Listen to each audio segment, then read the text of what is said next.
Hello everybody, welcome back to Scotland Gossip, where we talk about all the controversies and everything going around Scotland.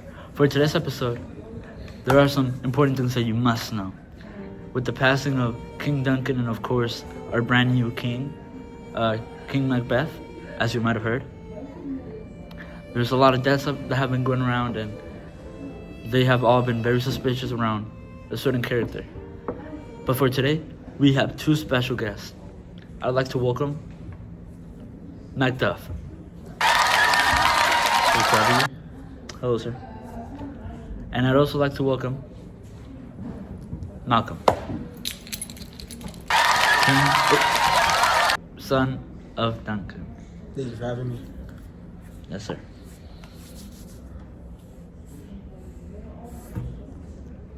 Well, now, with our guests, let's start asking some questions. So first, what do you guys think about these sudden deaths revolving around King Macbeth? Well, actually, I do not believe that these deaths are, accidental. And I was the first to claim that Macbeth was behind the death of Duncan.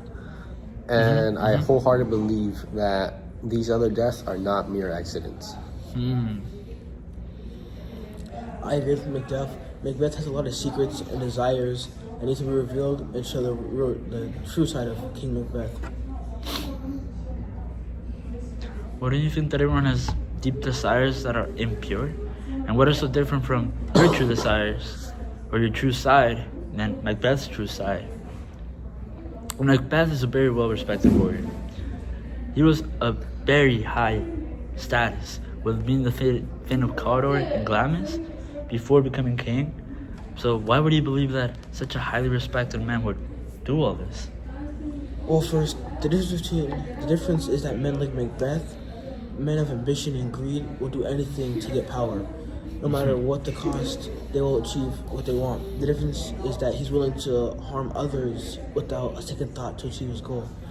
And to answer why would he do this? Simple. Again, his greed and ambition for power blinded him, and he'll do anything to achieve it. I can understand that point of view, Malcolm. But Malcolm, I do have a quick question for you. How do you feel after being framed for your father's murder? I felt hurt and betrayed by my own country. To have the people of my country think that I would kill my father is just heartbreaking and disrespectful to the royal family. Yeah, I see how you must feel. That's a big claim to put on somebody, especially so close to the king. But you moved to England, am I correct?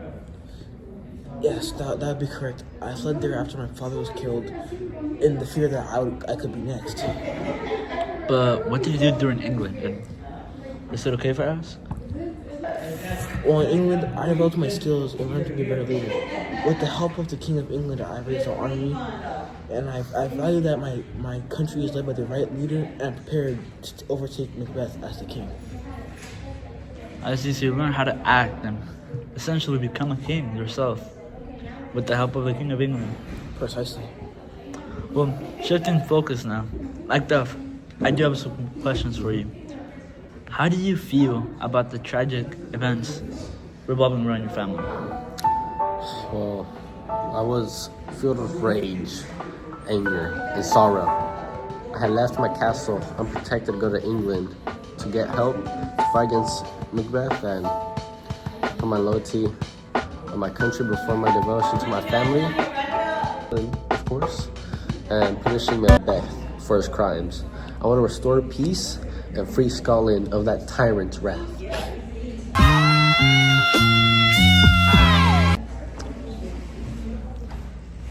And may I ask how exactly you want to punish our king? Well, with the help of Malcolm and the army he's raised, I'm confident that we can overthrow him. That is right. With the knowledge I've gained and the army I've fostered, we will use our anger towards Macbeth to feel our passion for revenge and save Scotland from this tyrant. That's an excellent plan. And as much as I'd love for you to elaborate and explain, unfortunately, that's all the time we have for today, folks.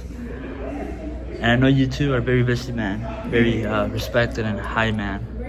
So again, I'd like to thank you for your time and for joining us at Scotland Gossip to discuss these very important topics. And thank you.